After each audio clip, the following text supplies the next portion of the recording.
Chile se esconden historias de vida que muchas veces están invisibilizadas y acompañadas de situaciones de pobreza, deserción escolar, abandono, maltrato y consumo problemático de drogas.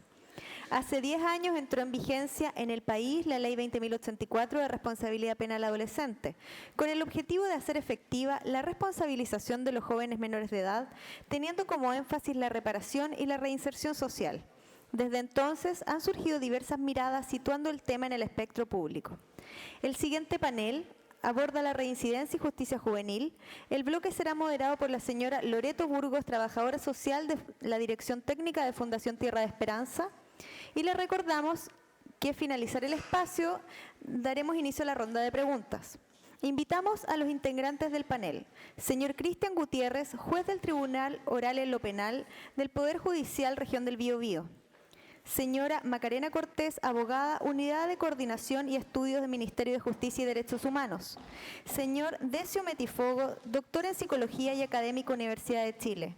Señor Osvaldo Vázquez, coordinador de proyectos Corporación Opción.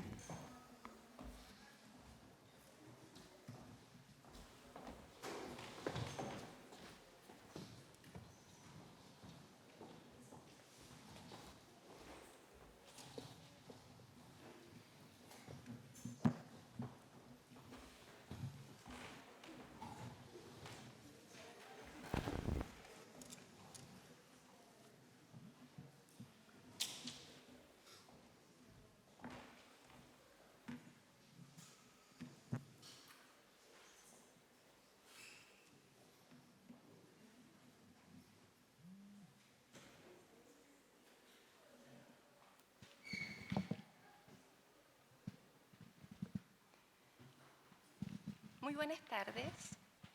En primer lugar, quiero agradecer la presencia de los participantes y del panel de expertos. Ha sido una mañana bastante fructífera. Desde mi criterio, me parece que todos lo que se ha ido exponiendo va apuntando en una continuidad y que yo creo que con el tema que vamos a discutir ahora vamos a poder, en definitiva, llegar a conclusiones importantes.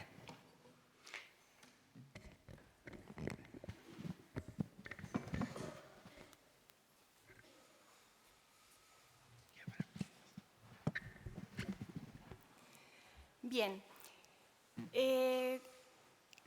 Bueno, nosotros queremos proponer el concepto de reincidencia como un concepto complejo, como un concepto que necesitamos problematizar a propósito de la complejidad que tiene su definición. A 10 años de la implementación de la Ley de Responsabilidad Penal Adolescente, existen varios elementos que van apuntando, ¿cierto?, a la especialización, a la complementariedad, pero tenemos un elemento que queda, un concepto que es está bastante manipulado, bastante utilizado por los medios de comunicación, por la opinión pública. Es un concepto que de alguna manera establece relaciones sensacionalistas entre reincidencia e impunidad. Pero la verdad es que yo lo que quiero compartir con todos ustedes para iniciar la discusión es mostrar cifras, mostrar antecedentes que dan cuenta de la complejidad de la medición de la reincidencia.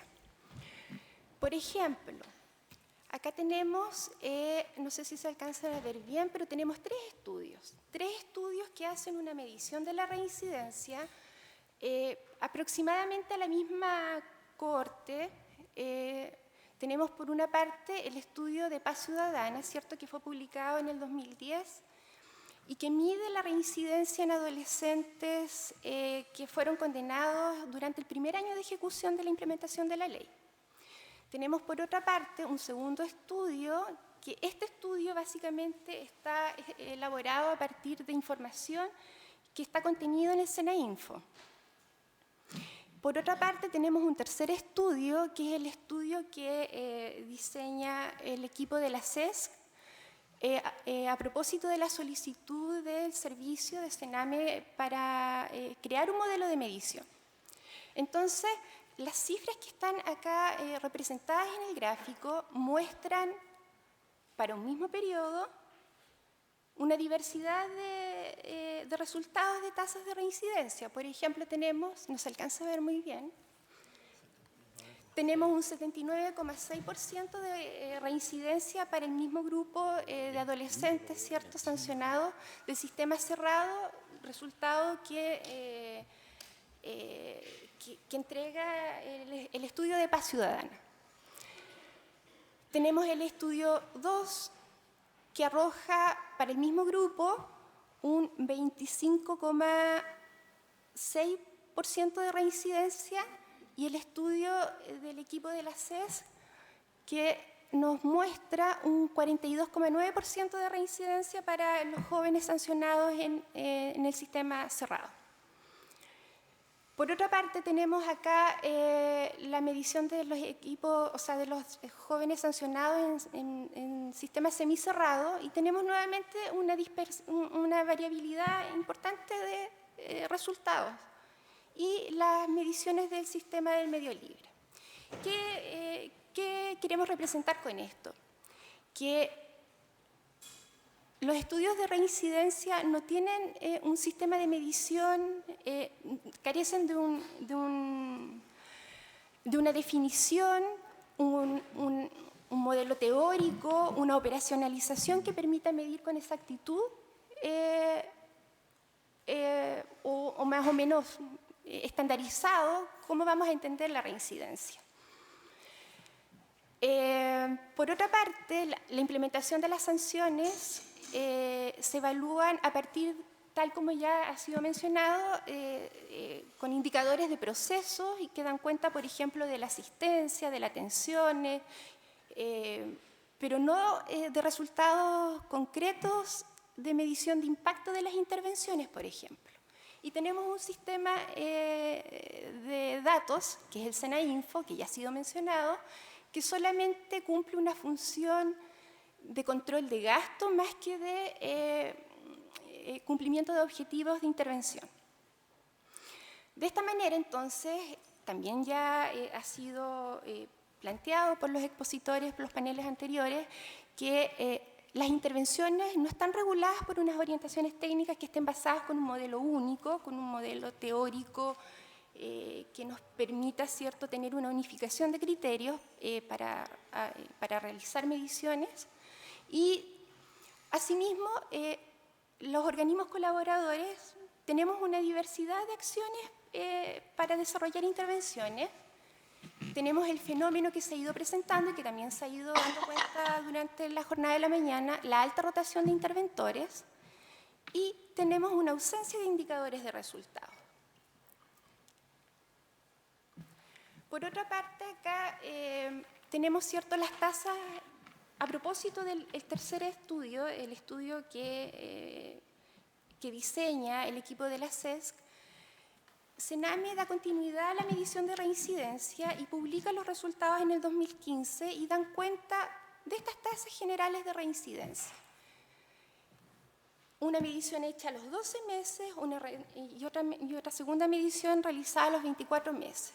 Y en definitiva, los resultados que podemos apreciar acá en los gráficos dan cuenta de que, ya no creo que sea misterio para nadie, ¿cierto?, de que las sanciones que parecieran ser más efectivas son las sanciones o que tienen tasas más bajas de reincidencia, son las del sistema del medio libre. Bueno, al respecto, la evidencia también nos muestra que la medición de la reincidencia a partir solamente de indicadores de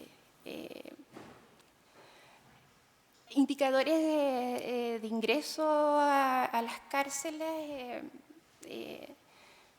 es un indicador que en definitiva no no da cuenta del impacto de las intervenciones. Por otro lado, ¿cierto? Tomando un poco los datos que nos compartía el señor Rolando Melo, tenemos acá, yo solamente quiero ejemplificar para dejar aquí a la discusión, que la presencia de adolescentes ingresados al sistema penal representan solamente un 4%, de acuerdo a los antecedentes del Ministerio Público, respecto de la población total que ingresa en los mismos periodos al sistema penal. El gráfico de tendencias que nos mostró también el señor Rolando Melo es el mismo, ¿cierto? Y da cuenta de cómo la participación de adolescentes ha ido disminuyendo drásticamente en los últimos años, particularmente en el año 2016. Entonces, no hemos terminado. Entonces, medir reincidencia, hablar de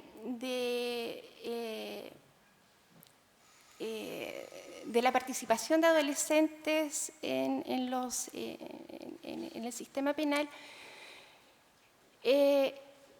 es un concepto complejo, es un concepto sensible a propósito de que para los operadores, y de hecho para todos los que somos parte involucrados, ¿cierto?, en la implementación de la ley, nos afecta y nos expone. A los operadores particularmente nos expone porque nos cuestiona o nos hace ver cuestionados como con poca efectividad, con bajo impacto de las intervenciones.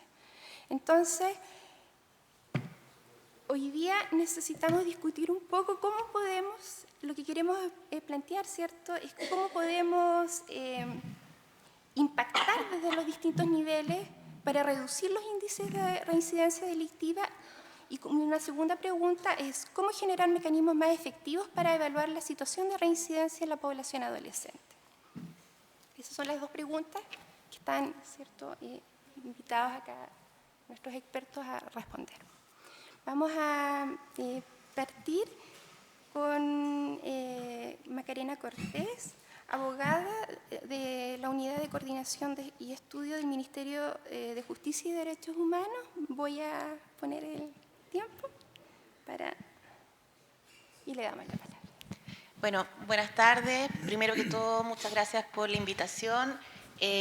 Para nosotros es súper importante poder compartir estos espacios de discusión y también poder comentar cómo nosotros a través de la reforma, yo formo parte del equipo de reforma,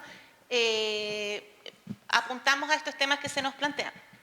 Desde ahí yo creo que lo primero a comentar es, en el fondo, qué es lo que entendemos por reincidencia.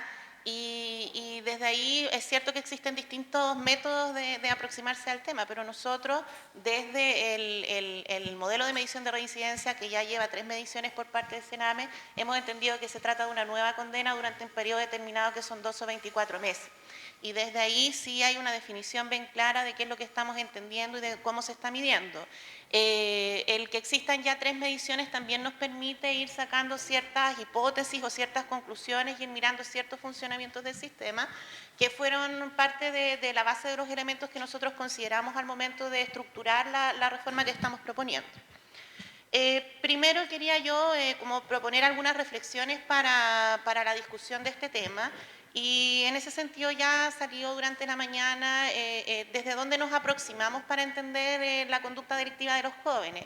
Y desde ahí también se ha mencionado en la mañana la postura del entendimiento del ciclo vital, de la criminología evolutiva y por tanto desde ahí entender que los jóvenes que cometen delito no van a ser adultos infractores necesariamente, que también por el ciclo evolutivo hay conductas que son esperables y por lo tanto hay ciertos reingresos al sistema que también son esperables y que el indicador de reincidencia es un indicador importante dentro del sistema, pero no es el único. También tenemos que medir otras cosas, claramente algunos aspectos de reinserción social, pero en materia de reincidencia también deberíamos analizar las frecuencias en la comisión de delitos y la severidad o la gravedad de la comisión de los delitos. Nosotros creemos que son elementos importantes para el análisis. Desde allí, en los resultados que muestran los resultados generales en la lámina de la última medición del estudio de reincidencia, yo quisiera destacar algunas cosas en el fondo para la reflexión. Si bien en la medición que se hizo en 2015 la tasa general de 12 meses de 38% y de 53% para 24 meses, en términos de cuáles son las sanciones que tienen mayor o menor índice de reincidencia, cabe destacar que aquellas que se cumplen en privación de libertad, encerrado, y principalmente las de semicerrado son las que tienen una mayor tasa de reincidencia, y la que tiene menor tasa de reincidencia es la de libertad asistida especial. En el caso de los semicerrados, no solo presentan las mayores cifras de reincidencia, sino que también presentan el menor tiempo en la comisión del nuevo delito. Entonces, uno debería preguntarse qué es lo que está pasando con estas sanciones, que en el fondo están presentando el mejor desempeño desde ese punto de vista. Y quizás también acá podríamos teorizar que, tal como señala toda la literatura en esta materia, las sanciones que se cumplen en privación de libertad, más que propender a la reinserción social, deterioran las habilidades de inserción social de los jóvenes y, por lo tanto, también se agudizan algunos factores de riesgo. Podría ser una mirada que uno le diera a esos resultados. En el caso de medio libre, las sanciones de servicio en beneficio de la comunidad son las que presentan las mayores tasas de reincidencia y también presentan las mayores tasas de agravamiento en cuanto a la severidad del delito. Esto a nosotros nos encendió una luz bastante grande porque entendemos que esta sanción, que es de las menos gravosas dentro del catálogo de sanciones que establece la ley 20.084, también son las que se imponen a los jóvenes que tienen los primeros ingresos al sistema. Entonces, por lo tanto, deberíamos esperar un mucho mejor desempeño en esta sanción. En el caso de las libertades asistidas, tanto libertad asistida especial como la libertad asistida simple, presentan las menores tasas de reincidencia y también presentan cifras positivas en cuanto a progresión y severidad del comportamiento delictivo. Lo que sí, al analizar estos datos, nosotros nos fijamos que en el caso de la libertad asistida simple presenta una fluctuación súper importante entre las distintas mediciones. Entonces, analizando este tema, nosotros pensábamos que quizás una de las razones que uno podría encontrar en este dato es que muchos de los quebrantamientos de los servicios comunitarios se cumplen en estas libertades asistidas simples por estos periodos muy cortos, que una de las presentaciones de la mañana hizo referencia justo a este punto, la tuya. Y creemos que claramente eso presenta una dificultad para cuando medimos cuál es, en el fondo, cuán efectiva está siendo esta sanción. Entonces nosotros desde Reforma también es un tema que abordamos a través de una regulación nueva de todos los incumplimientos y los quebrantamientos y también a través del establecimiento de tiempos mínimos y máximos para la ejecución de cada uno de los distintos tipos de sanciones y medidas. Otro elemento que creo que es importante traer al análisis es el de la edad. El estudio de reincidencia nos muestra que el segmento de 14 a 15 años, si bien tiene una representación menor dentro de la población general, equivale a un 3%, es muy minoritaria, sí presenta mucho más altas tasas de reincidencia que aquellos jóvenes que tienen 16 años o más. Y esto también significa un foco importante de la intervención y estrategias diferenciadas para este grupo etario. Lo mismo sucede con el grupo de multireincidentes, que también es un grupo que requiere de estrategias diferenciadas y especializadas. Otro elemento importante de analizar es el territorio, porque cuando miramos las cifras de reincidencia a niveles regionales existe una gran heterogeneidad. Las más altas cifras de reincidencia están en el norte grande del país y en la región de Aysén, pero las razones de por qué sea eso pueden ser múltiples. Entonces eso nos indica que también tenemos que dar un espacio súper importante al momento de estructurar las intervenciones y el funcionamiento del servicio a lo local, a lo territorial. Y es por eso que nosotros entonces en Reforma reforzamos mucho las direcciones regionales del servicio, entendiendo que existen ciertas directrices generales, pero que tiene que existir una adaptabilidad a las problemáticas y a las condiciones locales para la ejecución de los distintos tipos de sanciones y medidas. Otro elemento que quisiera poner, digamos, en el debate es cuáles son las variables significativas que hay detrás de esta reincidencia.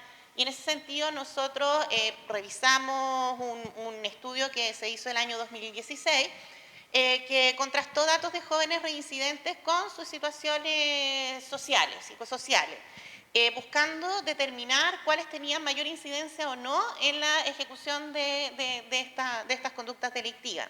Y desde ahí se pudo agrupar distintos factores que los traigo, digamos, como un ejemplo de lo relevante que es poder conocer a la población que estamos atendiendo, y por eso también la propuesta de reforma fortalece de manera muy importante todas las áreas de estudio, tanto a nivel nacional como regional y también a nivel de la ejecución de cada uno de los programas, porque en la medida en que podemos conocer mejor a la población, podemos generar mejores propuestas programáticas y de política pública para poder abordar esta situación. Con ese estudio detectaba tres elementos que tenían una alta incidencia en la comisión de la conducta delictiva, que era la situación de calle, el consumo de droga y el rezago escolar o deserción escolar. También nos decía que existían variables como edad, situación de pobreza, número de hermanos que tenían algún tipo de incidencia, pero en menor medida. También este estudio decía que la asistencia a capacitación laboral tenía incidencia, pero en la disminución de la reincidencia, y eso también tiene que ver con las características de los jóvenes que están dentro del sistema, muchos de ellos mayores de edad, y donde el foco en capacitación e inserción laboral ha sido un foco relevante del trabajo durante el último tiempo. Todas estas variables constituyen satisfactores que pueden ser gestionados a través del diseño y la ejecución de la política pública, y por lo tanto esa es una forma de incidencia en cómo impactamos en la reincidencia. Y existen otras variables como edad o sexo que, si bien no son manejables al momento de caracterizar y de conocer la relación, nos permiten focalizar de mejor manera cuáles son los esfuerzos a los que tenemos que apuntar. En conclusión, nosotros a través del análisis de todos estos antecedentes y de todas las evaluaciones que se han hecho de la ejecución de la ley, lo que proponemos en el contexto de la reforma, un poco contestando a la segunda pregunta que se hacía, ¿cómo podemos impactar? ¿Cuáles son las propuestas que trae el proyecto en este sentido? Es el mejoramiento de la calidad en la ejecución de los programas a través del establecimiento de estándares de calidad. Por ejemplo, definiendo claramente cuáles son los perfiles de cargo, cuáles son las condiciones de operación, cuáles son las capacidades instaladas que tienen que tener cada uno de los distintos tipos de programas. En el caso de los programas que se externalizan, el mejoramiento del financiamiento, o más que el mejoramiento del financiamiento, el cálculo del financiamiento por la intervención que se está pidiendo realizar. Porque de esa manera es que entonces vamos a poder exigir el cumplimiento de estos estándares de calidad que están previamente fijados. Y también se modifica el sistema de pago, evitando estos incentivos perversos donde solamente se recibe el pago si es que hay una atención mensual de este joven. De esa manera propendemos al fortalecimiento de los equipos técnicos, a la estabilidad y entendemos que de esa manera estamos impactando en especialización también. Se incorporan nuevos programas como los centros de internamiento nocturno con libertad asistida y el programa de mediación, también como programas ejecutados por parte del servicio. En el caso de los actuales semicerrados, se vuelca la intervención hacia la gestión del plan de intervención en el medio libre con la reclusión parcial que conlleva esa medida, pero también se establecen a nivel provincial, no existiendo uno por región, siendo mucho más factible la operación y la ejecución de este tipo de sanción, presentándolo como una alternativa real al momento de determinar la sanción más idónea. Respecto del tramo de 14 y 15 años, creemos nosotros que hay que incorporar dentro de los elementos de la intervención que se haga con este grupo etario, principalmente en aquellas sanciones que tienen un proceso de intervención más fuerte, como las libertades asistidas en medio libre, intervenciones con la familia o redes que tengan a su cargo roles de crianza y de socialización de los jóvenes, estrategias de base comunitaria que involucren a la escuela a fin de trabajar estas trayectorias educativas efectivas, gradualización de las intensidades de la intervención y supervisión según las necesidades de cada caso. En el caso de los servicios comunitarios, mecanismos para contar con actividades idóneas en los territorios, con un mayor desarrollo de la gestión de redes, que es también uno de los elementos que se refuerzan en las direcciones regionales. Fortalecimiento de los programas de salidas alternativas y de los programas de medidas cautelares ambulatorias para que puedan ser una alternativa efectiva al momento de tomar las definiciones por parte del sistema judicial. Y, como ya señalé varias veces, el fortalecimiento de las direcciones regionales, principalmente yo destacaría para efectos de este panel, el fortalecimiento de la gestión judicial, sobre todo en la entrega de información a los actores del sistema de justicia para poder determinar de mejor manera la idoneidad de la sanción, el fortalecimiento de la gestión de red con toda una estructura institucional que permite hacer una bajada y llegar a los casos concretos y que los acuerdos interinstitucionales no queden, digamos, en el nivel nacional, sino que se puedan traducir en algún efecto práctico, la gestión de casos y la asesoría técnica a los programas, entendiendo que lo que queremos es elevar el cumplimiento de los estándares de calidad y no únicamente sancionar a los programas. Entonces, el determinar un rol importante dentro de la Dirección Regional del Servicio para apoyar este cumplimiento de los estándares de calidad. Muchas gracias. Bueno, agradecemos.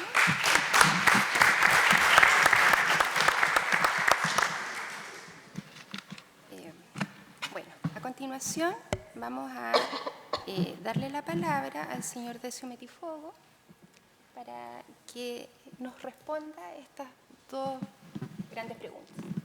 Ok, muchas gracias. Quiero en primer lugar agradecer la invitación que me cursaran para poder compartir con ustedes el día de hoy este proceso ya a casi 10 años, poco más de 10 años de implementación de la Ley de Responsabilidad Penal Adolescente. Y quisiera partir señalando que me gustaría dar una relectura a las dos preguntas que se hacen, porque si bien se refieren fundamentalmente al tema de reincidencia, yo quisiera entender que son más bien una metáfora para dar cuenta de los resultados del sistema o de los resultados los cuales se quiere abordar.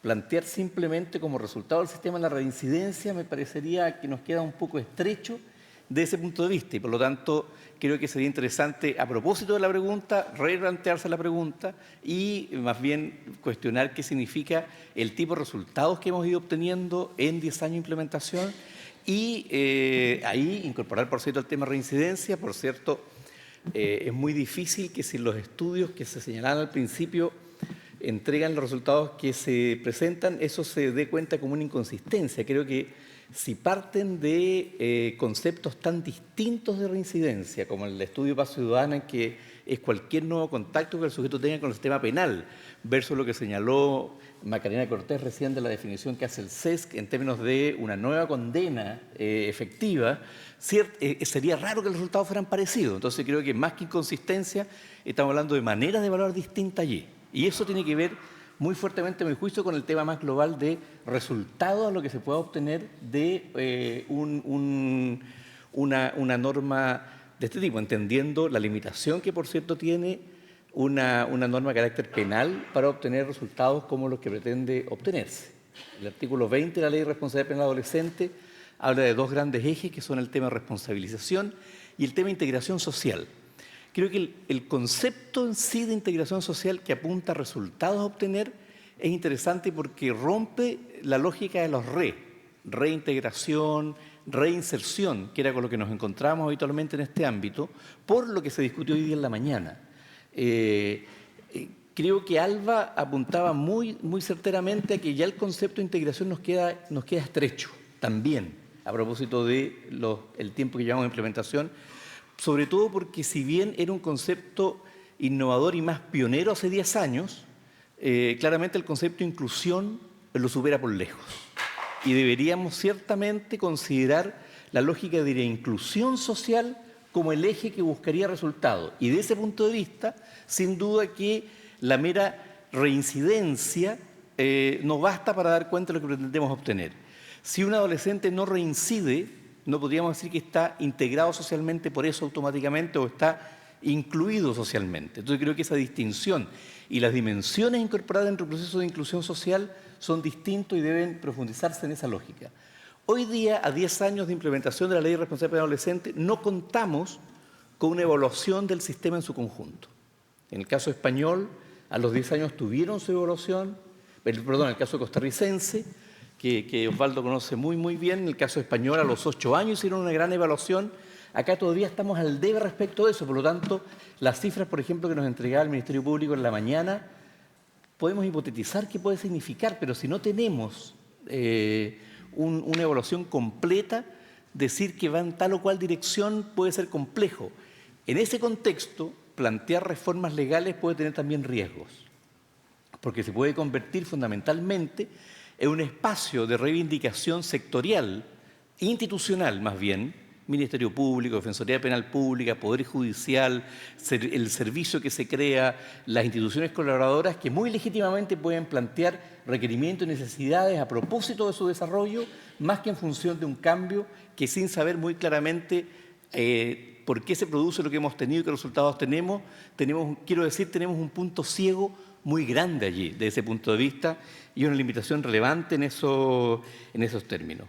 Entonces, creo que el concepto de inclusión debe dar mejor cuenta de la lógica de resultados a obtener de un sistema que debe vincularse fuertemente con un mecanismo de evaluación de las propuestas de intervención que se vayan realizando.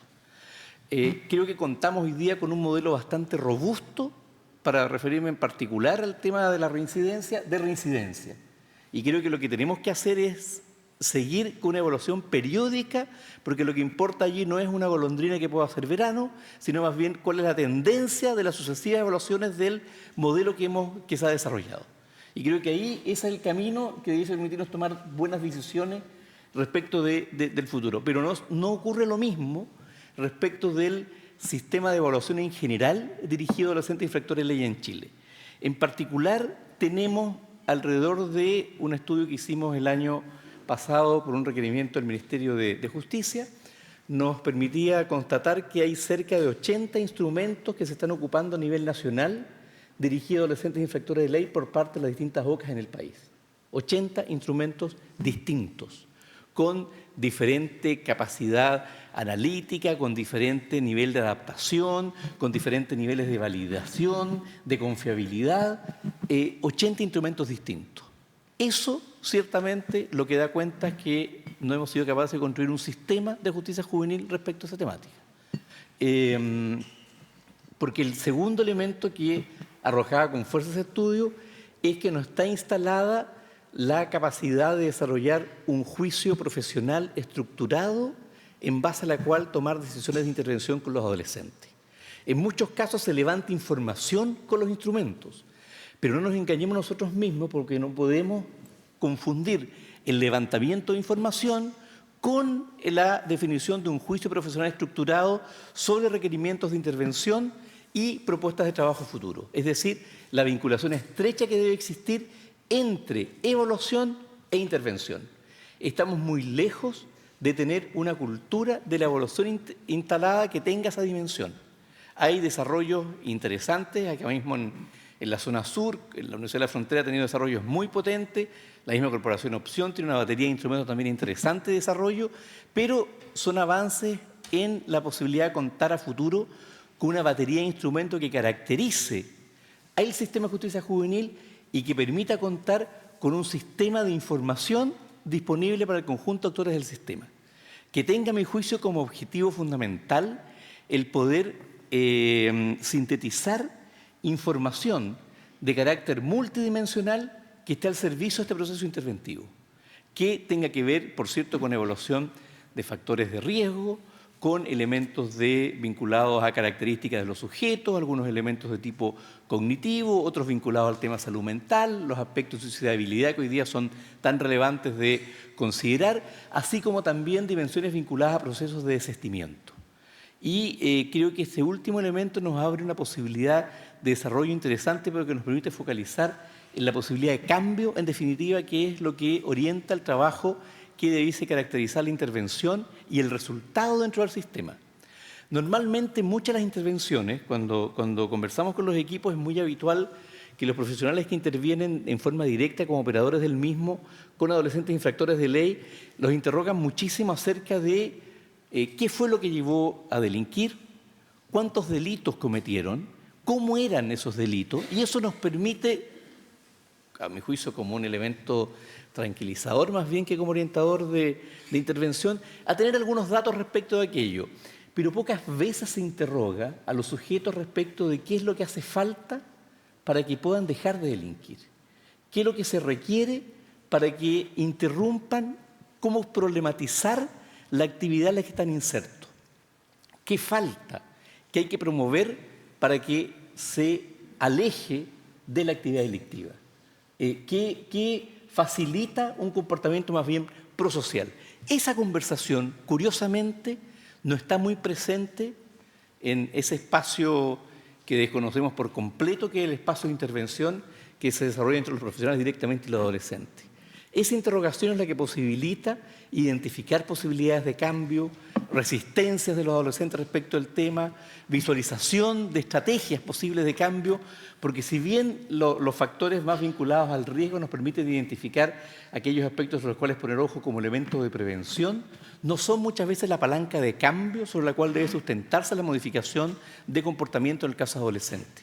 Conocer qué importa en términos del valor que se le asigna al tema de la educación, el tema del trabajo, el tema de derechos, el tema del ámbito incluso recreacional, son aspectos muy relevantes que puedan permitir orientar propuestas de intervención que orienten un resultado que, por cierto, tenga una bajada y un efecto a nivel de la reincidencia como una derivada de aquello, pero no como el foco central que debiese orientar el trabajo respecto a este tema. Por lo tanto, constituir más bien un sistema de evaluación que permita contar con información al conjunto de actores, de manera que una evaluación probablemente se pueda realizar incluso desde los espacios de internación provisoria, que por cierto no incorporaría ningún elemento tipo criminógeno, porque todavía ahí subyace un principio básico de inocencia, no cabe entrar en aquella temática, pero sí en aspectos cognitivos, de capacidades, de competencia, que luego esté al servicio de los otros programas que posteriormente intervengan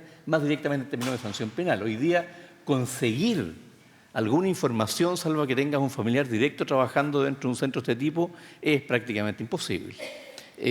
No está la información disponible, ni fluye con las características que aquello debe presentar. Entonces, contar con un sistema de información que permita sistematizar ese dato y contar con estrategias de intervención respecto a ese tema nos permite, por lo tanto, plantear no solo qué evaluar, sino qué preguntar respecto a este proceso, y creo que ese camino de desarrollo respecto de la lógica de un sistema de evaluación que nos permite instalar una cultura en tal sentido que posibilite una estrategia coherente de intervención es lo que nos permite visualizar mejores resultados en esta perspectiva. Muchas gracias.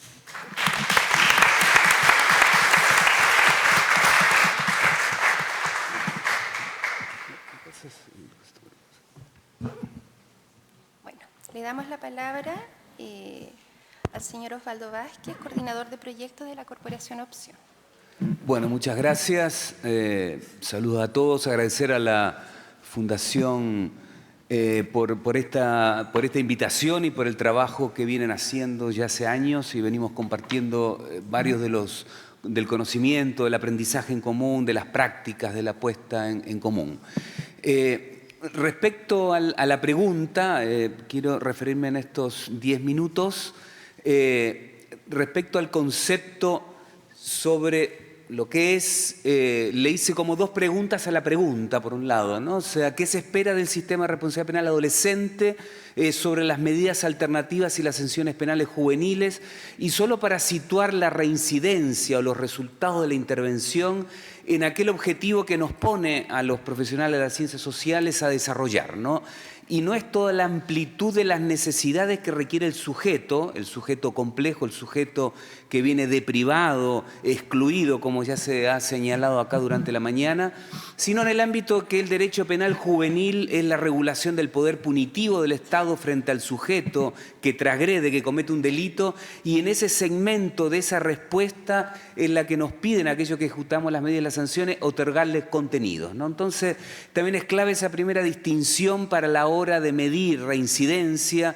No es pretender que la respuesta penal busque la disminución de la criminalidad, porque lo que disminuye la criminalidad son las buenas políticas públicas de acceso, de igualdad de oportunidades, y no en el momento de reaccionar frente al joven que delinque, ¿no? Entonces, Hay una primera distinción y que tiene que ver con el principio penal mínimo, de decir, la respuesta penal no debe abarcar todas las necesidades del sujeto, sino debería abarcar de manera focalizada aquel elemento que está a la base de la conducta infractora por la cual ingresó, ¿no? Entonces, una primera distinción es decir que el sistema penal juvenil reacciona frente al acto que comete el sujeto y no reacciona frente a las características del actor, ¿no? Y esto implica distinciones a la hora de mirar al sujeto, ¿no? Por lo tanto, a la hora de mirarlo, se entiende un enfoque de los derechos humanos de no es mirar el riesgo de futuro, buscar de poder predecir qué va a ser este sujeto a futuro sobre su riesgo, sino de poder promover aspectos que refuercen el desistimiento de la conducta infractora, ¿no? Y ahí también un poco lo que plantea toda la evidencia internacional, ya haber desechado mucho todo el enfoque de riesgo y avanzar hacia un enfoque del desistimiento, entendemos que por ahí va y lo que se plantea en la reforma va en esa línea. O sea, dicho esto, entonces, ¿qué es lo que se mira? Mostrar algunos datos duros, algunos datos de una muestra más o menos importante de programas que atiende la Corporación Opción, 59 programas en la línea de RPA y sus programas complementarios, en una muestra entre el 2012 y 2016, igual de 17.000 jóvenes, como para tener un dato estadístico, que es el cuadrito de la derecha, que coincide bastante, ¿no? Y por otro lado decir, bueno, ¿qué le podemos pedir a este dato, ¿no? Por un lado, separar lo que son las medidas previas a la condena también y tener búsqueda de pretensiones y objetivos diferenciados en lo que es la medida cautelar ambulatoria, lo que son los programas de salida alternativa que ejecutan dos instituciones, que es el acuerdo reparatorio, que Sename lamentablemente lo mató en las orientaciones técnicas y hay que revivirlo, y la suspensión condicional del proceso a prueba, ¿no? Son estas tres instituciones, si uno mira la legislación comparada, se mencionó Costa Rica, en la cual Chile inspiró la reforma, el Estatuto de la Crianza en Brasil o la Ley 5.2000 española, sostienen toda la respuesta penal en estas instituciones, que es lo previo, lo que es la desviación del sistema, ¿no? La respuesta penal tiene connotaciones negativas y muchas veces generan un estigma en el adolescente que lo marcan para siempre, por decirlo de alguna manera. Por lo tanto, el principio de la privación de libertad como último recurso que plantea el 37 de la Convención se hace efectivo donde le otorgamos contenidos a todas estas salidas previas, ¿no? Entonces, después está la ejecución de sanciones, servicios comunitarios, reparación del daño, que también es un tema pendiente porque generalmente es algo que el juez determina cómo reparar el daño y en realidad hay que seguir haciendo esfuerzos para hacer procesos de mediación desde los operadores no jurídicos para ver cómo la víctima quiere ser reparada y cómo el ofensor tiene la capacidad de reparar ese daño y no tiene que ser necesariamente de una manera pecuniaria, con plata, porque es el que paga el padre o el joven tiene que adquirir nuevos compromisos para poder pagar ese ámbito pecuniario y al final se sigue reproduciendo el circuito, ¿no? Por lo tanto, deuda pendiente en acuerdo reparatorio de reparación del daño, las sanciones de PLAPLE y acá mencionar también como tres programas que tenemos, me refiero como sistema en Chile, en todas las regiones del país, los programas de intermediación laboral, los programas de apresto escolar, los pre-ACR, no en el medio libre, y los programas PAS, que son programas para jóvenes que cometen conductas abusivas de carácter sexual, los cuales se vinculan necesariamente con el ámbito de la respuesta penal y sus contenidos, y por lo tanto cuando vamos a ver reincidencia tenemos que hacer estas tres distinciones de salidas alternativas, de programas que ejecutan sanciones y de programas complementarios, ¿no?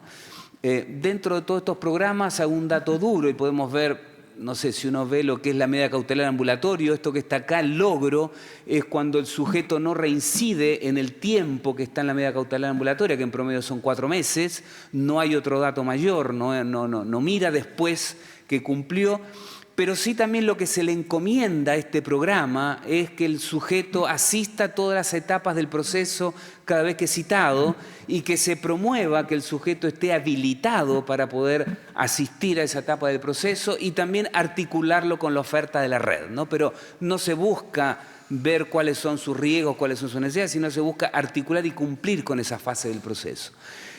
Un tema pendiente, que acá estamos haciendo una experiencia piloto con equipos de la Universidad Diego Portales, tiene que ver con poder informar idoneidad, ¿no? O sea, acá hay una información clara que tenemos todos los que ejecutamos estos programas, conocemos al adolescente y el fiscal, el defensor, el juez, a la hora de tomar una decisión no cuentan con la información que sí se podría entregar. Entonces, un desafío es el poder informar idoneidad, el poder ir a tomar ese 70% que plantea el defensor penal público, que plantea la Defensoría y que se planteó esta mañana acá, de jóvenes que están en los centros de internación provisoria, que después salen con una sanción en medio libre, salen absueltos o salen con una suspensión condicional. El daño que produce la privación de libertad, hay muchos estudios ya que muchas veces es irreversible, por lo tanto hay que evitarlo, pero no nos es suficiente el discurso del enfoque de derechos humanos, sino decir, ¿qué le ofrezco al sistema?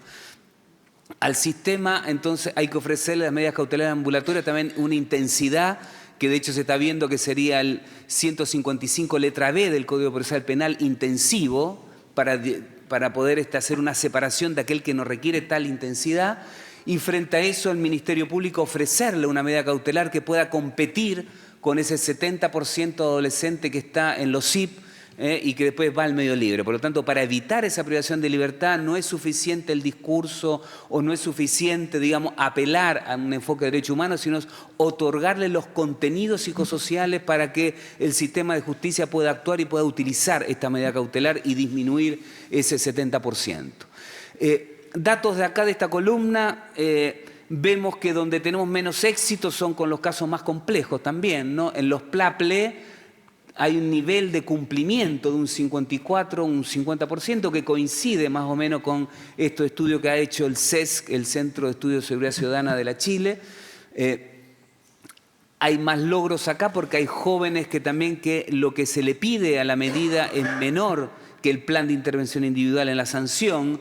Hay un problema preocupante en el servicio en beneficio de la comunidad. Por un lado, que no logramos otorgarle un enfoque restaurativo a los servicios comunitarios para que haya un encuentro de restauración del daño ocurrido por el adolescente a partir del quiebre de la confianza en el contexto comunitario. Entonces, no es el tema de lo comunitario, sino es el tema de, en ese contexto de esa comunidad particular, cómo se ve afectado a partir de un hecho concreto que comete un sujeto y cómo eso se puede restaurar, ¿no? Donde la comunidad reciba al adolescente y donde el adolescente haga una acción restaurativa frente a esa comunidad que se ve afectada por el hecho, ¿no? O sea, si ustedes ven, todo esto está a partir del delito que se le imputa. También es importante que no es un derecho penal de autor. No se le sanciona al adolescente por las necesidades que él tenga, sino que se le sanciona por el acto que cometió, ¿no? Que ese es un principio de igualdad frente a la ley, ¿no? Y un principio clave desde el enfoque también de derechos humanos. Entonces, por un lado, datos que coinciden bastante con las instituciones colegas a nivel de resultados de lo que se pide en el plan de intervención individual, un promedio de un 62,7%, que esto está igual rankeando a nivel de la casuística internacional de con cuánto se tiene logro, ¿no? Ahora bien, estos datos en sí también nos resultan insatisfactorios, igual que a todos ustedes, porque cumplimos, ¿no? Estamos con la formalidad de que el adolescente cumplió, pero ¿qué pasa con este adolescente a la hora de promover, ¿no?, las dos metas que tiene el artículo 20 de la ley, que es que el adolescente se responsabilice de los derechos humanos de tercero, que se responsabilice del hecho que cometió, pero por otro lado promover, y como lo decía recién Decio Metifogo, la inclusión social, ¿no? Que no es rehabilitación, reeducación, reinserción, sino es promover esa inclusión social de un punto de vista constructivo, digno, que respete la dignidad del adolescente, que promueva el agenciamiento en los sujetos para apropiarse de la capacidad de agencia, la capacidad de poder tomar decisiones, y no de un punto de vista asistencialista otorgarle el pescado, ¿no?, sino otorgarle la caña a pescar. Entonces todo eso nos quedamos cortos con estos datos y me quedan 3 minutos, se me acabó el tiempo. Les voy a comentar entonces rápidamente esto, que es un sistema que utilizamos nosotros diferenciado para poder determinar, ajustar la intervención, donde más que estar centrado en los factores de riesgo, está centrado en la complejidad que tiene el sujeto a la hora de intervenir. Entonces, el instrumento lo ponemos al profesional que interviene y no en el adolescente para ver cuál es la mayor complejidad, y le voy a mostrar variables que son comunes a casi todos los instrumentos que estamos aplicando en Chile. La única diferencia es que no está puesto en el riesgo del sujeto, sino está puesto en lo complejo que tiene el profesional a la hora de modificar la conducta infractora. Nos permite dar 2 reportes, un reporte que va de 5 categorías, nos permite poder evaluar ex dure post, poder ir monitoreando la intervención.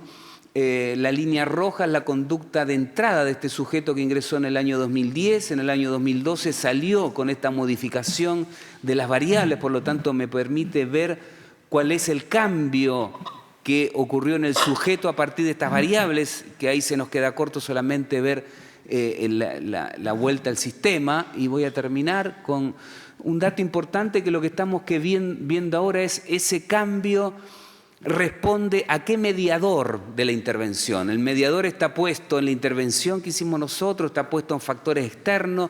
¿Cómo podemos identificar y poder separar el mediador del cambio como el moderador que ha inhibido el cambio, ¿no? Esos 2 componentes lo estamos trabajando con la Universidad Católica, con Andrea Hey y la Catalina Groppelman, pudiendo identificar y despejar esos mediadores de los cambios. Y con esto, que me mira muy feo, quiero ver algunos datos también que tienen que ver con elementos contraintuitivos, ¿no? Los profesionales que trabajaban inicialmente lo que veían, decir, mira, tenemos éxito, tenemos logros con los que están en el medio de la campana, ¿no? Con los de la mediana complejidad. Con lo de baja complejidad es casi no se requiere intervención, y con lo de los más complejos no tenemos logros, ¿no? Lo que logramos ver, y con esto sí termino, es que logramos bajar con los de alta complejidad. Si uno ve acá que parte de 1 a 5 la complejidad, un sujeto que ingresa con una complejidad casi cercano a 4,7, logramos bajarlo a 4, o sea, por lo tanto, los niveles de varianza del punto de vista de entrada y de salida son mayores con lo de mayor complejidad. Entonces, por lo tanto, algo contraintuitivo, que sí tenemos mayores logros. Yo creo que esto, si lo miramos, posiblemente casi todas nuestras intervenciones tenemos mayores niveles de logros con los de mayor complejidad que en los de mediana y los de baja complejidad, ¿no? Entonces, ese es un dato también importante que se nos da. Y acá también algo que es un efecto iatrogénico que vemos nosotros cuando en nuestra intervención, estamos aplicando instrumentos de programa basado en la evidencia, de poder ir viendo que cumplido, digamos, acá los 24 años, nuestra intervención ya empieza a ser iatrogénica. No solamente que hacemos poco aporte, sino que el aporte casi va de una manera contraria a lo que declaramos o buscamos hacer, ¿no? Entonces, conclusión y termino. Es insuficiente las declaraciones de los paradigmas en los cuales estamos instalados. Se requiere medir, se requiere estar abiertos a la evaluación, y muchas veces la evaluación no nos dice el dato que esperamos que nos diga, pero esa evaluación nos permite ajustar y mejorar nuestras prácticas. Muchas gracias.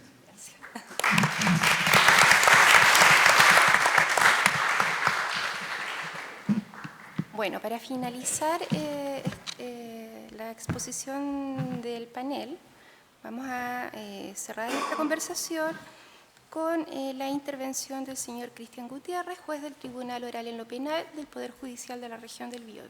Le damos la palabra. Bien, bueno, antes que nada agradezco la invitación y voy a ver esto desde una apreciación del punto de vista como operador, en mi calidad de juez, pero no solamente como operador de juez oral en lo penal, sino con un antepasado como juez de familia, y eso me ha permitido visualizar incluso desde las etapas infraccionales preliminares hasta, lamentablemente, ver casi los mismos usuarios que abordan el tema delictivo en el ámbito de responsabilidad adulta e incluso ya en la directamente adulta, lo cual es una cosa bien compleja al efecto.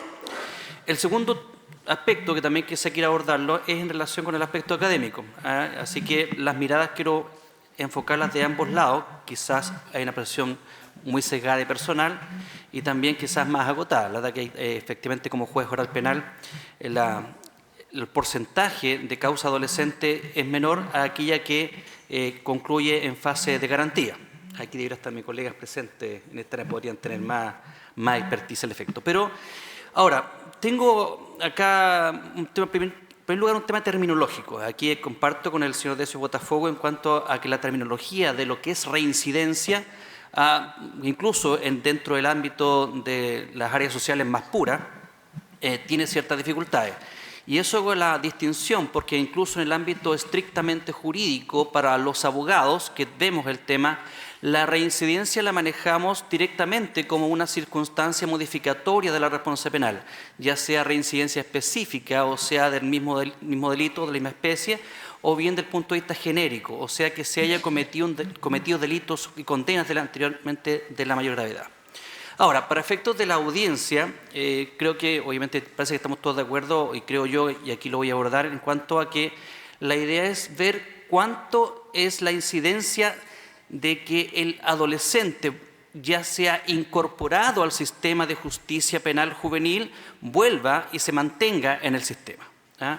Y fíjese que efectuamos un ejercicio bastante quizás rudimentario, haciendo una estadística en el mismo Tribunal Oral en lo Penal, que entiendo que probablemente muchos de ustedes han intervenido quizás como operadores, ya sea como delegados o incluso en algunos casos como perito. Y la verdad que, bueno, la verdad que no les voy a contar nada nuevo, pero efectivamente contratamos de 62 causas en las cuales el involucrado, el acusado, fue un adolescente de entre el año de 2016 hasta lo que vamos del año 2017. Y bueno, y la reincidencia para estos efectos, es decir, un adolescente que ya tiene una intervención por el sistema penal juvenil, y el porcentaje es del 75%. O sea, bueno, entonces el tema es, parece que algo está fallando, y la verdad que no estoy diciendo nada nuevo. Ahora, la respuesta a esta pregunta es tremendamente compleja, incluso del área legal, y aquí yo quiero dar una cierta apreciación quizás muy personal también al efecto, pero vamos viendo al respecto la ley. La ley, claro, en partida hay un tema semántico de por medio, en la cual se habla de pena y se habla de sanción, pero si uno considera el sentido que debe darse a esto, reintegración, resocialización, inclusión, la verdad que básicamente son medidas, y sin perjuicio de ello la ley vuelve y reitera y sigue hablando de pena y de sanción, lo cual desde el punto de vista incluso de los operadores jurídicos, y aquí voy a llegar a un tema que es bien particular y algo se ha abordado al respecto, es que los operadores jurídicos están vinculados al Estatuto Penal Adulto, y bajo el Estatuto Penal Adulto, para nosotros pena es igual a castigo. Y fíjese que ese tema no deja de ser interesante, porque la misma ley, en el artículo 29, hace una propuesta de justicia especializada.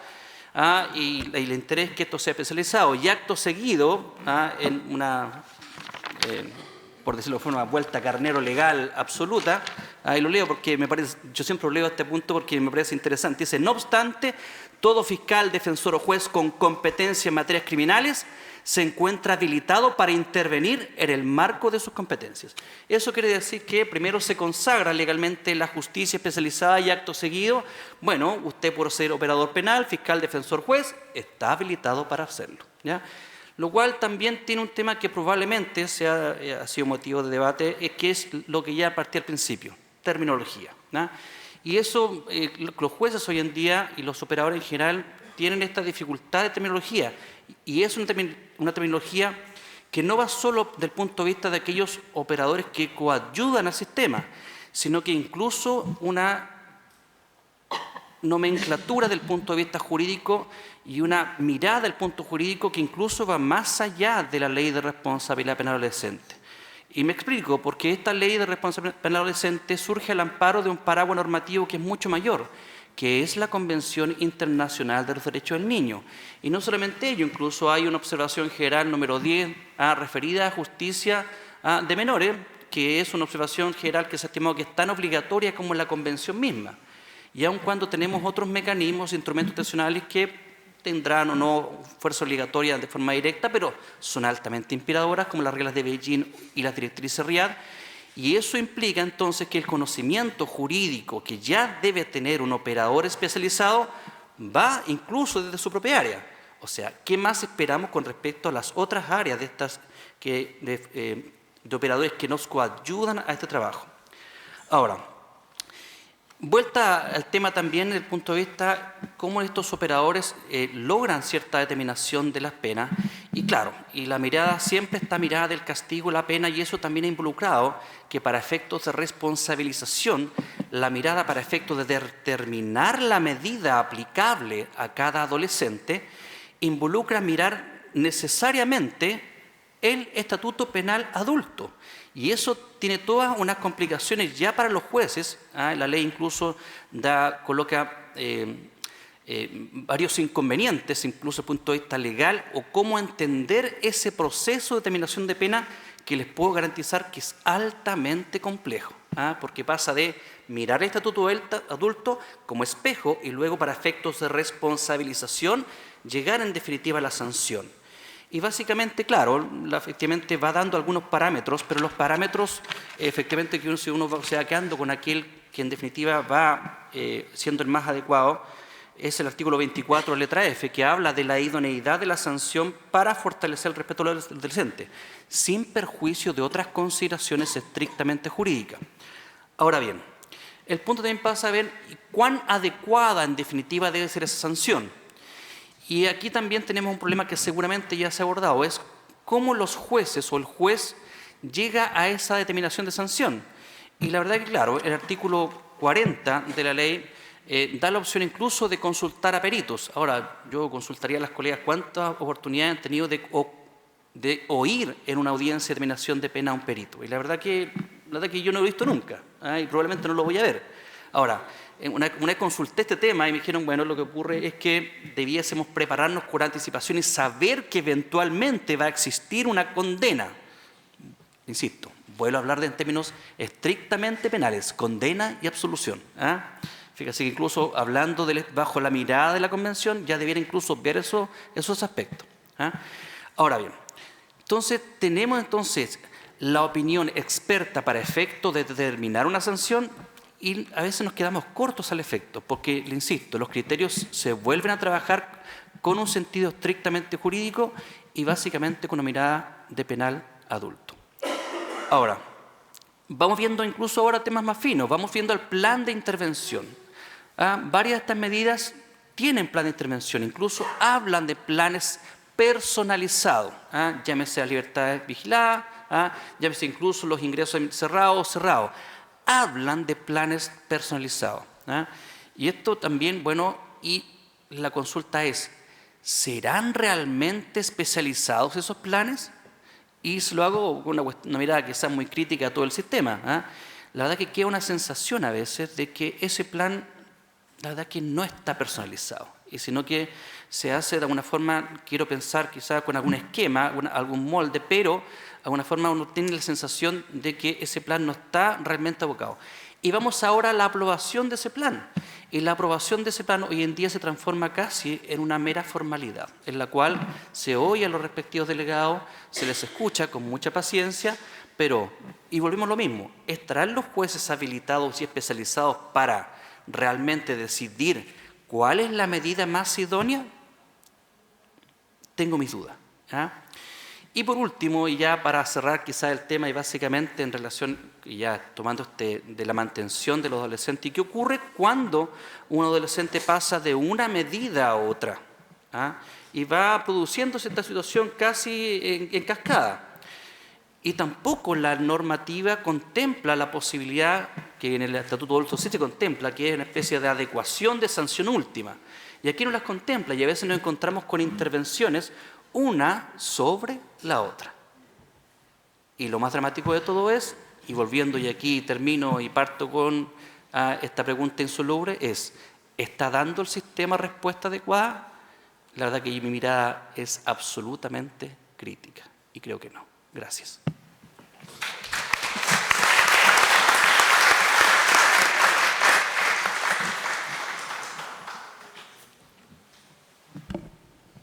Bueno, le damos las gracias a la opinión de nuestros expertos, que por cierto ha enriquecido la mirada. Vamos a continuar tal como lo hemos hecho en los paneles anteriores con la ronda de preguntas. Bueno, y acá tenemos 40 minutos para discutir. Vamos a ver qué nos ha llegado. Tengo una pregunta acá para Macarena Cortés y don Osvaldo Vázquez. Dice, ¿cuál es su apreciación respecto a la escasa utilización de los programas de medidas cautelares y salidas alternativas, entendiendo que dichos programas también potencian la disminución de la tasa de reincidencia? ¿Por qué no se utilizan mayormente a modo de trabajo preventivo?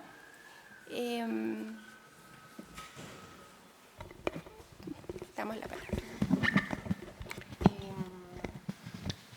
Bueno, esa yo creo que es una difícil pregunta y que es una pregunta más dirigida hacia quienes determinan en el sistema judicial la utilización de las sanciones y medias más que a nosotros. Desde el diseño, digamos, lo que yo podría aportar es que, bueno, y también en este análisis se da mucho lo que se planteaba en la mañana, cómo hacer conversar la intervención psicosocial con, en el fondo, el sistema judicial.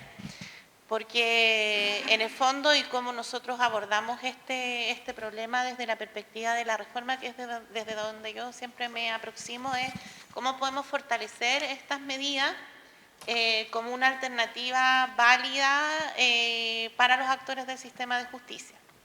Pero a la vez, en este caso, cómo somos capaces de delimitar bien cuál es la intervención que podemos hacer en este espacio donde rige el principio de inocencia. Y ese es el principal problema que hoy día existe en la utilización de estas sanciones y medidas. De todas maneras, lo que nosotros hacemos en reforma es potenciarla e incluso a través de ciertas reformas legales darle un mayor contenido de intervención para que efectivamente puedan ser alternativas válidas, pensando en que para un joven, si va a estar sujeto a una cautelar, por ejemplo, es mucho más apropiado que sea ambulatoria y que no se decrete una internación provisoria. Como decía Francisco en la mañana, nosotros no estamos sacando las normas que regulan la internación provisoria, sino que entendemos que en la medida en que fortalecemos las cautelares ambulatorias, estamos de alguna manera entregando una opción a los actores del sistema de justicia para poder optar por esta alternativa. Muchas gracias. ¿Puedo? Yo creo que hay como dos cosas. Una con respecto al poco uso de las cautelares, de la salida alternativa y de la justicia restaurativa.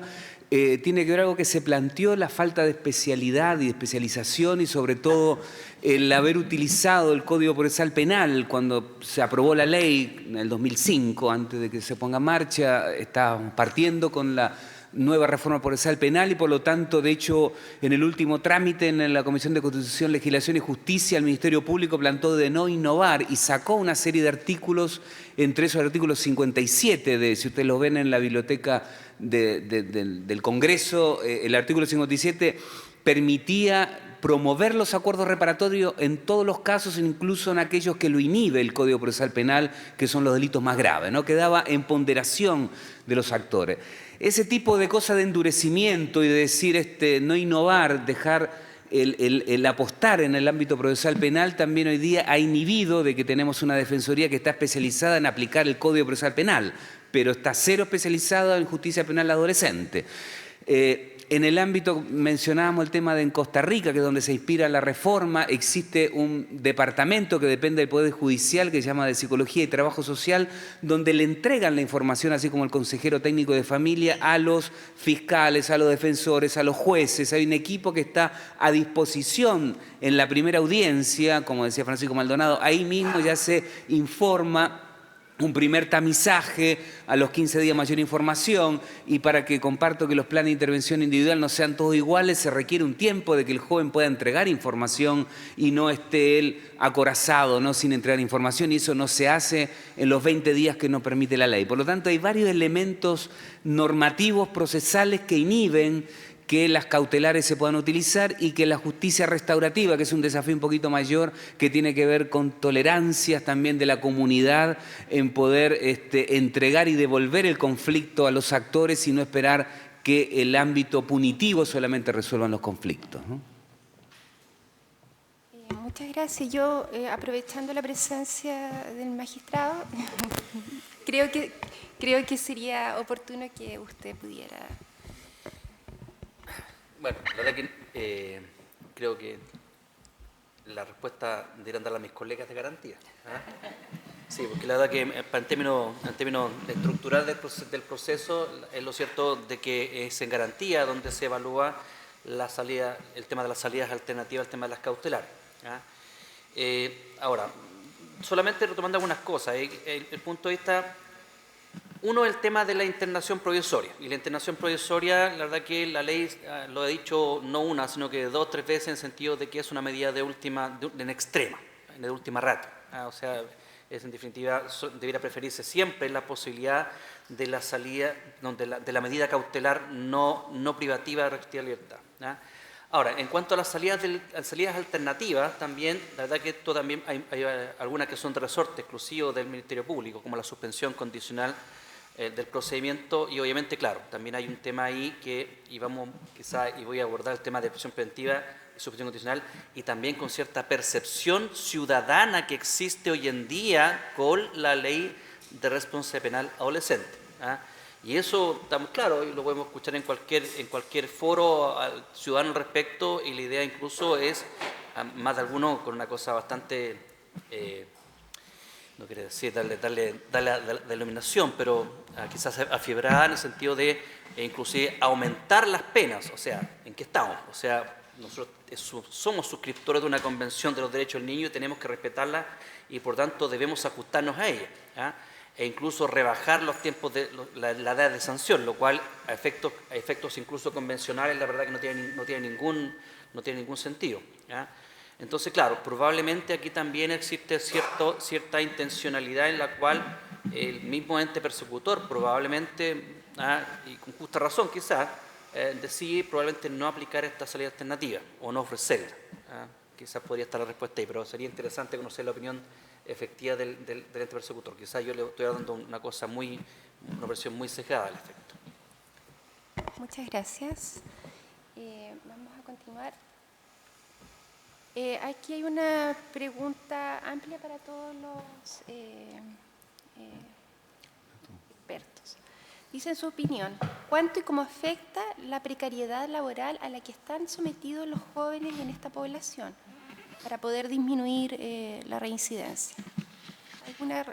¿Se observan la relación que existe entre la precariedad laboral y la reincidencia? No sé, ¿podría partir?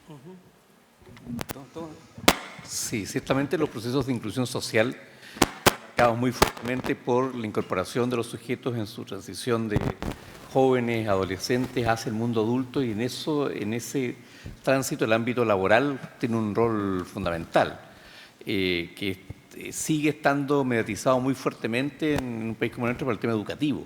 Sin duda, si nosotros miramos la posibilidad de acceder al mercado laboral, el ámbito de formación previa, la formación educacional, sigue siendo un aspecto relevante. Por lo tanto, son dos cuestiones que están muy estrechamente vinculadas.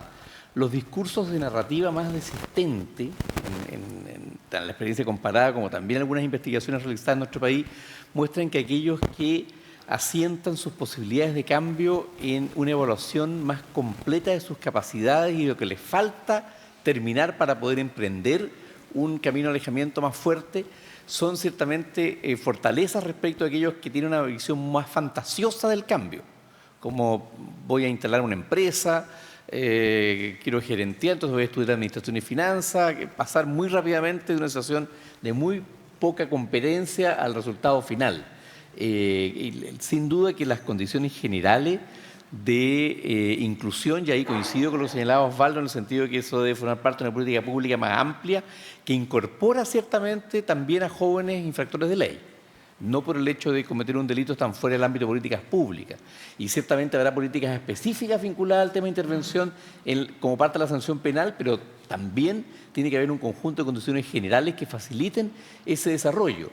Ciertamente el alejamiento de los sujetos, o más bien su dificultad de inserción en espacios educativos, de salud mental, laboral durante toda su vida, no puede ser paliada simplemente por la aplicación de una sanción de carácter penal. Eso sí que es un delirio, digamos, absoluto. Por lo tanto, la política general, universal, tiene que seguir impactando fuertemente este grupo en particular también. Muchas gracias.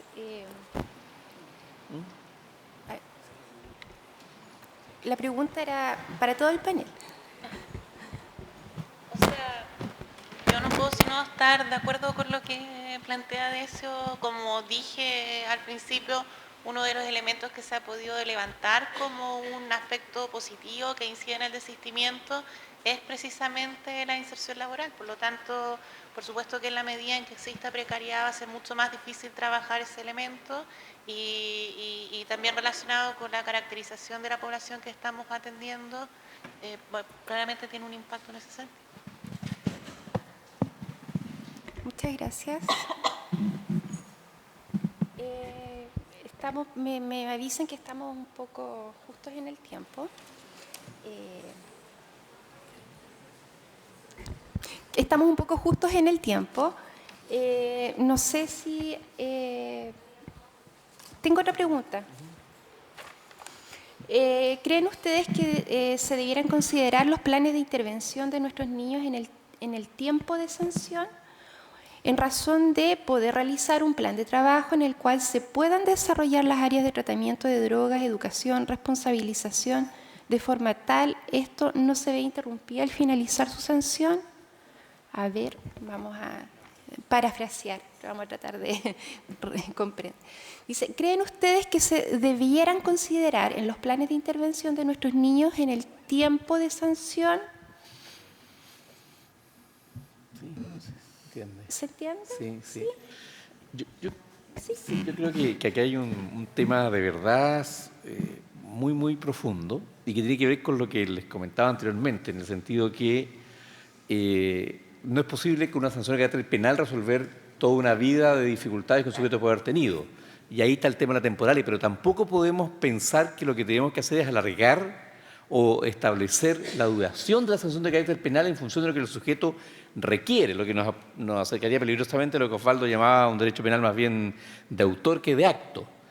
El punto es, si lo que importa es la inclusión social, sin duda que hay límites claros en la intervención de lo que significa la aplicación y la duración de la sanción de carácter penal. Por eso que si lo que nos interesa es abordar procesos de cambio, todo lo que significa procesos de acompañamiento post-sanción penal va a ser un tema fundamental. Aquellos países que han emprendido seriamente procesos de apoyo a cambio desde la perspectiva de desistimiento, desarrollan propuestas desde instancias muy distintas, y eso habría que establecer en particular en cada lugar desde donde radicar aquello, cómo producir un acompañamiento que vaya más allá de la sanción de carácter penal, que permita que los procesos de inclusión social originados, provocados, suscitados, no olvidemos que los que cambian son los sujetos que están participando en ese proceso de cambio. No son los profesionales apoyamos ese proceso, lo debemos favorecer, facilitar, pero no somos los que cambiamos a los sujetos. Los sujetos son los que deciden cambiar y emprenden un camino de cambio que no termina ni con mucho con la finalización de la sanción de carácter penal. Por lo tanto, ¿qué ocurre después de aquello?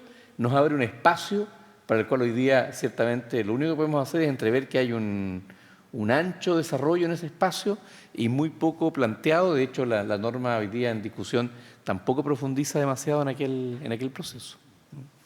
Osvaldo. Sí, no, dos cosas, un poco sumando lo que decía Decio. El tema, claro, del carácter del ámbito de la respuesta penal, el tema de pedirle menos a lo penal y pedirle más a las políticas sociales implica también de decir, bueno, inviertan menos acá, inviertan más en colegio, en participación, en igualdad, en los espacios comunitarios, territoriales. No, cómo se pasa esto, no de la georreferenciación, sino a la territorialización, ¿no? También hay conceptos que detrás de eso hay una mirada más bien punitivista del enemigo interno, ¿no? Decir, bueno, ¿por qué es distinto si yo desde el punto de vista de salud digo, bueno, esta persona tiene cierto riesgo de tal cosa, lo voy a prevenir? Cuando entra lo penal, todo eso está puesto más bien en el castigo, en la sanción, la estigmatización, por más que la gente que lo que lo parta mirando no tiene unas buenas intenciones. Por lo tanto, el decir en el tiempo que está el adolescente, por supuesto que tengo que desplegar toda la cantidad de estrategia y el Estado, el Sename, quien me financia, me debería exigir más en resultado, en impacto, en capacitación, en medición, en evidencia científica. O sea, no quita que la intervención tenga que ser altamente especializada, pero el tema es que el espacio de intervención debería estar más en el ámbito de las políticas públicas universales, y ahí sí restituir derecho, promover. El tema de salud no debería por qué estar en el Ministerio del Interior, que eso ya suena raro, ¿no? Que el acceso a salud tenga que estar en el Ministerio del Interior, en Senda, en vez de estar en el Ministerio de Salud.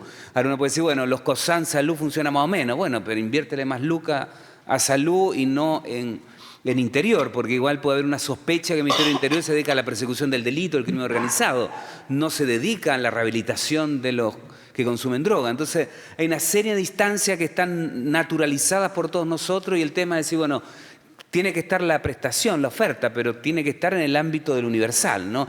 Los ACR que hacemos, que Tierra Esperanza lo hace muy bien, Opción también, pero eso debe ser el Ministerio de Educación que esté instalado para que nos pague el Ministerio de Educación, pero no Sename, no de estar compensando las debilidades de las políticas públicas, sino estar invirtiendo ahí y para eso hay que ceder el terreno para ahí, no estar como parchando todo lo que falta, ¿no? Eso también.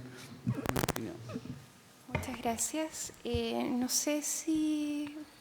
Sí, a ver, solamente bueno, sí, bueno, el plan de intervención obviamente, y aquí vuelvo a retomar algo que ya había indicado, que el tema del plan de intervención debiera ser un plan muy bueno, un plan que abarcara todo el proceso de intervención. Ahora, luego también el sistema incluso va enfocado a la baja, me explico, a la sustitución del plan eventualmente durante la ejecución o bien incluso a la remisión, o sea, decir, bueno, hasta aquí llega la intervención. Y está muy claro, efectivamente hay un tema de política pública que, claro, también debería estar esto muy relacionado y ver cómo lo aborda, pero quizá y ahí habría que hacer la conexión en el sentido de que ese plan de intervención, si yo lo que busco tiene un objetivo final a cumplir, cuál es la reinserción, reorientación, reinclusión, de una forma, claro, se agota la intervención en la medida que se agota casi la responsabilización, y creo que ahí quizás faltaría que una parte adicional en la cual se mirase esto como lo es, que es una reinserción, y involucraría que sea una fase de traspaso en la cual hubiera un acompañamiento hasta, en definitiva, decir, bueno, esto ya funcionó, o bien se requiere un poco más, pero como toda la mirada, insisto, se hace en base a la sanción, y volvemos al mismo tema, en base a la sanción penal, responsabilización, bueno, parece que los plazos siempre están agotados en base a eso y no a otro. Sí, yo creo que es importante dejar claramente establecido que acá estamos ante un sistema penal especial, pero es un sistema penal al fin y al cabo. Lo que hace que intervenga el sistema es la comisión de un delito y por lo tanto existen ciertas limitaciones que vienen dadas por eso. Por el delito que se comete es la respuesta del Estado. Obviamente, como tiene componente de inserción social, al momento que se ejecuta la sanción, tenemos que abordar aquellos factores que inciden en la comisión de un delito y que permiten abordar el desistimiento, pero tiene ciertas limitaciones y dentro del contexto de la ejecución de la sanción no podemos pretender abordarlo todo.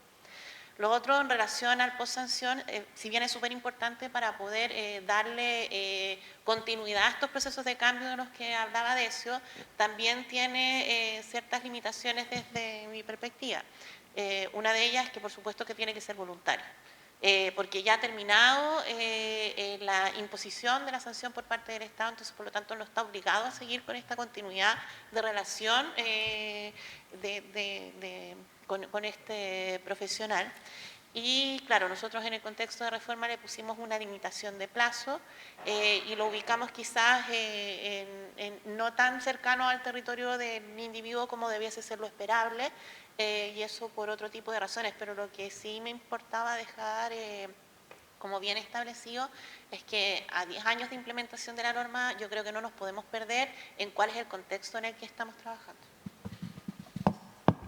Efectivamente, muchas gracias. Bueno, estamos superados de tiempo. Agradecemos a nuestros panelistas y damos paso, ¿cierto?, al cierre que nos Agradecemos las intervenciones de cada expositor y expositora en la temática de reincidencia y justicia juvenil.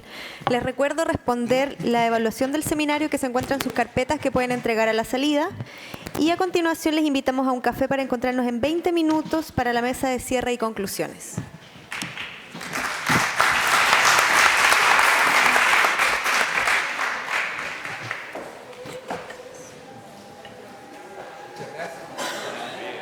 Gracias.